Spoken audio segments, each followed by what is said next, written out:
Mahigpit na nagpaalala ang Municipal Disaster Risk Reduction and Management Office o MDRRMO ng Binmalay sa mga beachgoers na magsagawa ng ibayong pag-iingat habang bumibisita at naliligo sa Binmalay Beach. Ayon kay Binmalay MDRRMO Officer in Charge Alea de Los Angeles, mahigpit nilang ipinatutupad ang curfew sa paglangoy sa dagat na itinakda mula alas 6 ng umaga hanggang alas 6 ng gabi lamang. Para sa mga beachgoers, pag pumupunta po sila dyan sa Baywalk Mall sa coastal area, siguro okay lang po na maligo sila, huwag lang yung lasing na po sila at naliligo po sila.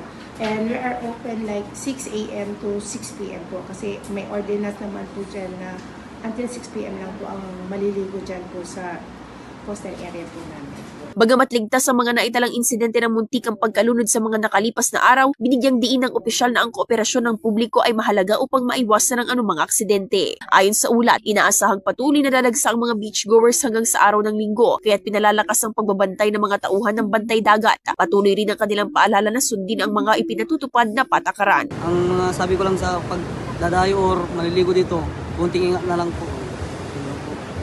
Sa gilid lang po tayo maligo para walang abiryang magawa. Kasama mula rito sa IFM Dagupan, ito si Idol Joanna De Vera, Tatak IFM. IFM News. IFM News. IFM News.